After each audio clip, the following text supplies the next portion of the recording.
ABS, Baguio. Member, kapisanan ng mga broadcaster ng Pilipinas.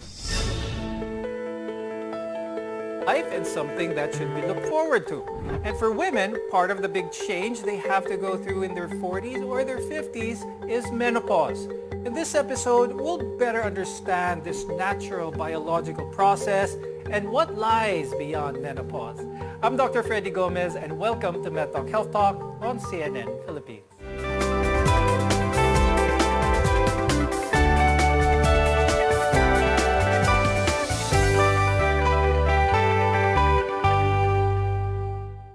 Let's welcome our guests who will empower us with better understanding on menopause and what women really go through during this natural bodily process. With us is Dr. Angela Aguilar. She's an OB-gynecologist from the Medical City and a faculty of the Division of Reproductive Endocrinology and Infertility at the UPPGH, as well as the past president of the Philippine Society for Reproductive Medicine. We also have Dr. Eileen Cynthia De Lara, who is a cardiologist from the University of Santo Tomas Hospital. Thank you both for joining us on this program. Now, Dr. Angela, let's get straight to the topic.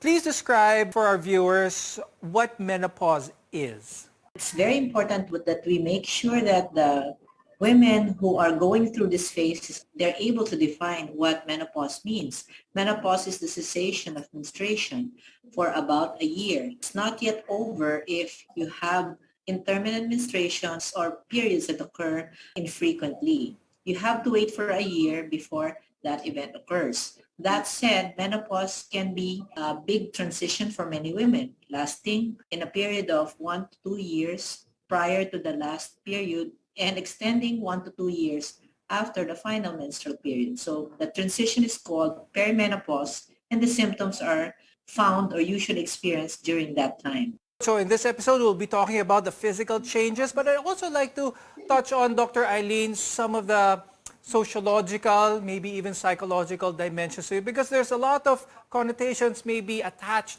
to the word menopause. Could you talk a little bit about how menopause, in that respect, it is a natural process, but it also affects a lot of the person's social surroundings, the relationships, most especially their self-esteem? When you talk about menopause, women actually can't really detect whether this is really menopause or they have cardiac condition, no? Because majority of women, no, presenting with symptoms of menopause can also mimic symptoms of cardiovascular disease. That's why it's very important really to educate them about this period, no, of not actually menopause itself, but the perimenopausal period. And that is when all of these manifestations of symptoms starts to happen. One perfect example is what is known as the vasomotor symptoms. No? So when you talk about that, it is basically same symptoms that patients with cardiovascular disease would probably complain. They have palpitations and they always think that it's cardiovascular, not actually thinking that may be part and parcel of their perimenopausal period. So other symptoms such as, easy fatigability, they easily sweat, sleep disturbances. These are very, very common symptoms that women would actually complain.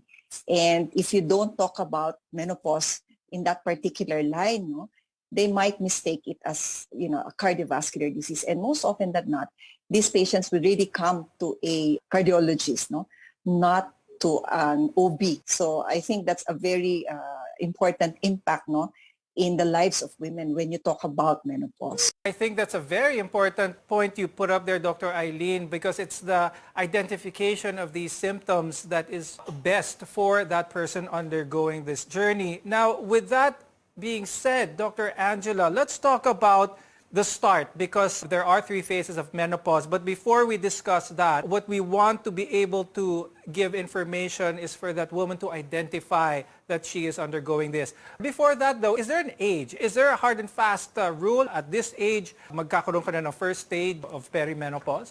Changes in menopause, the symptoms can occur 1 to 2 years before the actual cessation of her periods. And that is why, because the woman is not aware that these are attached to menopause, they really attribute it to a cardiovascular pathology or a condition.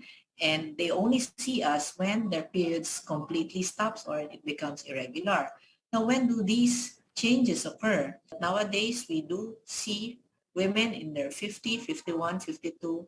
Only by then are they experiencing these menopausal symptoms and changes. Now, let's go to the different stages and let's start with the perimenopause symptoms. A lot of these are pretty significant. Trouble sleeping, mood changes, weight gain, dry skin, hair loss, changes in body temperature, irregular periods.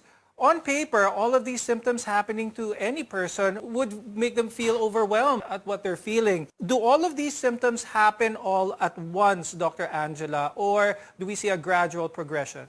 A different experience for one woman to another.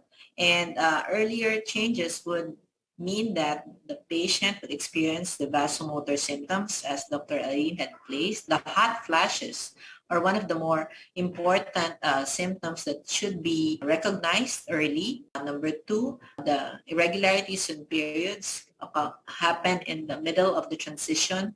And the last of these changes are the urogenital symptoms, the vaginal dryness, and they will have sometimes urinary symptoms like dribbling or painful urination, even painful intercourse or sexual intercourse. Dr. Eileen, you mentioned earlier there's some significant amount of women who may think they have one condition when it is menopause. What are some of the conditions that can be mistaken for perimenopausal symptoms? All right. So as a cardiologist, most of patients coming in with palpitation would always think that they have a cardiovascular condition. One may be a valvular heart condition, coronary artery disease, along with, of course, some endocrinology conditions. Thyroid is one of the most common associated disease, no, with palpitation, easy fatigability, or they easily get tired, as part and parcel of the, differential diagnosis that you have to consider, no, in a patient or in a woman presenting with all of these symptoms. So they really don't know what's wrong with them, and they ended up going to a cardiologist who would initially diagnose them as somebody who has a heart condition. So lalo sila nagkakaroon ng sleep disturbances, no? But actually, it's a way, no, at this particular time that we have to inform our audience, especially the women, that in that particular age, it is not always cardiovascular disease, no? We have to think of perimenopause as a stage, no, that they are really going through. When we return, we'll take a closer look at the stigma and misconceptions that are often linked with menopause. We're your connection to better health. This is Medtalk Health Talk.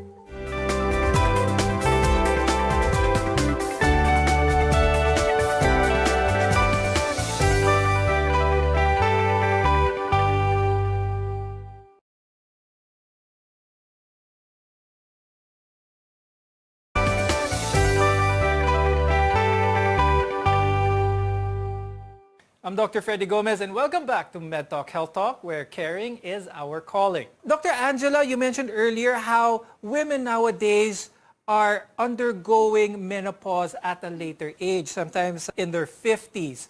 Now, do you see an increase in unplanned pregnancies where the woman is becoming fertile or is still fertile or getting pregnant in their late 40s or even early 50s?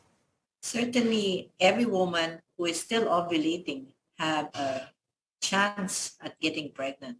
And that is a concern because one, whether she wants to still be fertile or wants to add or start a family at that age needs to be evaluated because we are not as fertile at that age because one, our ovulation may come far and few in between. Number two, the quality of our eggs at that stage will not be likely to result in a live birth. So if we want to avoid pregnancy that is unexpected, certainly we have to be aware that we still have a risk or a chance at getting pregnant. For those who do want to have a baby in their late 40s or even early 50s, what are some advice that you can give them? Is this something that is possible for them? Is this healthy for them? Well, it's very difficult to get pregnant after the age of 40, but we do have evaluation of these women. We check for their anti-Mullerian hormone to check for ovarian reserve. And that will give us a very accurate prognosis as to their chance of conceiving. On the other hand, you're talking about whether is it safe for them, and that will really depend on how healthy they are. And that is where we collaborate with our colleagues like Dr. Eileen, cardiovascular specialist, because this is a quite neglected aspect for women. They may be very busy focusing on their careers, but they neglect their health risks. And this has to be evaluated to be able to assess whether the woman is healthy enough to carry a pregnancy to term. Definitely. So reminder to our viewers, if you have any questions with regards to your plans for the future of having a family or whatnot, it's always good to have a healthy talk with your OB, gynecologist, with your internist, even with your cardiologist. Now, Dr. Eileen, I'd like to ask, a lot of women, this is an important topic, but it seems it doesn't get talked about enough, even amongst women. So my question for you is, what seems to drive that stigma on women not being so comfortable with the thought of them approaching menopause? Of course, when you talk about menopause, women would always think that I'm nearing a chronic disease. That's why they sometimes try to put it on the side, not think about it. No?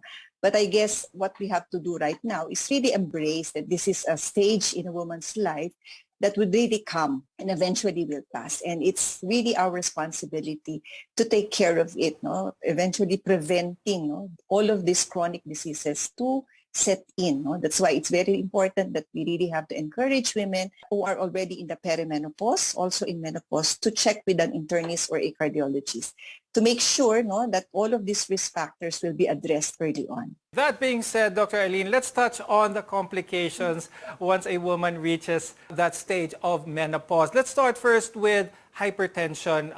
Please talk about this a little bit more. How can they manage this effectively? When can they expect all these changes to be significant? All right. So when you talk about menopause, of course, there is a hormone there, no, that somehow serves as a protective hormone for women against these chronic diseases. But once you develop menopause, no, you have now withdrawal of these hormones. These are your estrogen and progesterone, which somehow helps a woman, no, against all of these chronic diseases. Of course, early on, as I've said, we really have to encourage all of these women to have a healthy lifestyle. No? Start early, because most often than not, no, women actually forget all of these things because they think they are still not on that vulnerable stage, no, in their life. But of course, when you have in this stage of peri and then eventually menopause, you are now starting to go to this very vulnerable stage. No? That's why early on, do your lifestyle modification. Now, Dr. Angela, let's talk about weight gain. This is one of the issues which a lot of women think are inevitable. Can you talk a little bit about the reason for the weight gain? And is there still a way to manage or still be at that ideal healthy weight? Thank you for that. Interestingly, this generation that's entering their 40s and even their 50s and going into menopause are by far healthier than women 10, 20 years ago. Many women are now very aware of their health and they are aware about their lifestyle. But that said, long-term impact on poor diet and poor physical activity will take its toll. But we really have to make sure that when we enter this phase, our long-term lifestyle will be good enough so that we can minimize the impact of hormone withdrawal in this phase so that medically or physically we are healthy and able to cope with the changes that we are facing with menopause. When we return, we'll provide some tips on how you can be ready for menopause. We'll be right back on Medtalk Health Talk.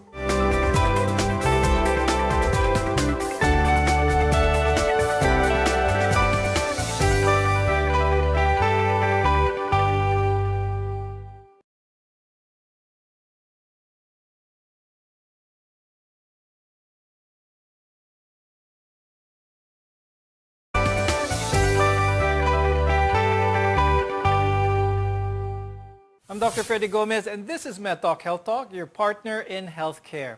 While menopause is part of the journey for many women, some lifestyle choices can be triggers for menopause. For example, if a woman is a frequent chronic smoker, they are more likely to experience menopause earlier than a woman who doesn't smoke at all.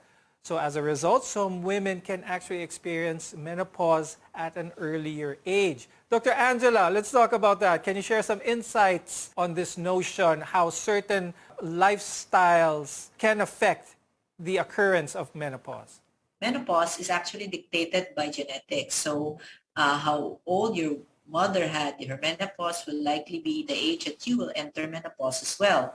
But that said, smoking makes you have an earlier menopause, and chronic smoking puts you at particular risk. Now, Dr. Eileen, my question for you is, how does alcohol intake affect perimenopause or menopause? Generally speaking, no, there is not much study looking at direct association of alcohol with menopause. No? With regards to cardiovascular disease, of course, it's not only, again, looking at its direct effect, but concomitant with smoking, concomitant with obesity, diabetes, and hypertension, all of these things are all triggers, no, for the development of atherosclerosis. So it's not just hypertension alone, but the atherosclerosis process. Now, Dr. Eileen, a lot of women may feel anxious or even depressed once they reach that phase that they are approaching menopause, which is entirely normal. But what advice can you give to those who may fall into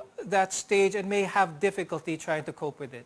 I think the most important advice I would give them is probably embrace, no, that this is part and parcel of a woman's journey. No? So it's better to have someone, no, to really confirm what you are experiencing. So, and that would be, consulting with your physician. Okay. Now, menopause may feel uncomfortable for a lot of women, but that doesn't mean it has to be an unpleasant experience.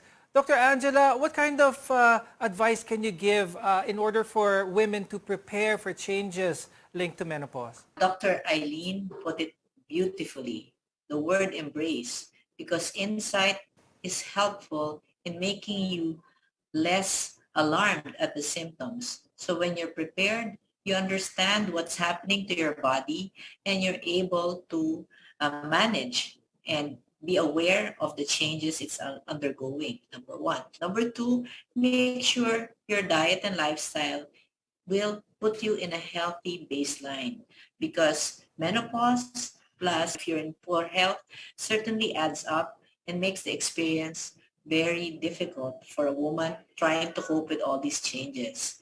Last but not the least, when you have these changes, you really have to remember us, your physician, because there are annual available methods that we can do to check your health. You need a health check at this point. So all of these help us prepare, manage, cope, and minimize the impact of menopause on our health and as well as our lifestyle. Dr. Angela, are there support groups for those who are going through menopause? Is this something that could help ease that load, ease that anxiety, for one thing, being together with people who are undergoing the same journey? Well, in hospitals, there are menopause clinics, and they organize many activities that will help women cope with this menopause, educate these women, provide medical care to these women, and provide socialization for these women, because peer affirmation and support is really very helpful. Now, Dr. Eileen, in terms of the heart again, a lot of women may be wondering, are there some things that are absolutely better that they shrug off altogether? Things like we talked about smoking, we talked about alcohol. What about caffeine? Is caffeine something that should be limited once someone undergoes menopause? Definitely, we all know that caffeine, excessive caffeine will actually mimic palpitation as what we see in patients who are in their perimenopause and eventually into menopause. So that's one thing that we really have to advise our patient to lessen their caffeine intake. No, not just caffeine, but food that are rich with caffeine, like for example, chocolates, sodas, no? So they have some form of components of caffeine, and that could add up to the symptom of your vasomotor symptoms, is what you see in patients with perimenopause and eventually menopause. I hope our viewers gained a lot of advice from the two of you. But before we go, of course, we are going to give them even more advice. Any final words? I'll start with Dr. Eileen. For women, of course, this is not only for women, but all of us, make sure that we have a healthy lifestyle early on in our lives. No? As what we have been discussing, eventually it will create a big impact in that particular phase that we're going through, and that is perimenopause. So start with a healthy diet, start moving around, have yourself checked. Yes, definitely. And Dr. Angela, final words from you. Arm ourselves with knowledge. Better knowledge will help us cope with the changes our body will have. Access health care. Don't be afraid. Don't wait until the last moment when you have really bad symptoms, because preventive medicine is best. And to prevent that, we need to have better advice, fit a lifestyle, and a healthy diet to cope with it. And with that, thank you very much, Dr. Angela Aguilar and Dr. Aileen Cynthia De Lara, for being with us today and sharing your knowledge on menopause. I'm Dr. Freddy Gomez, and thank you for watching Medtalk Health Talk. I'll see you again next time.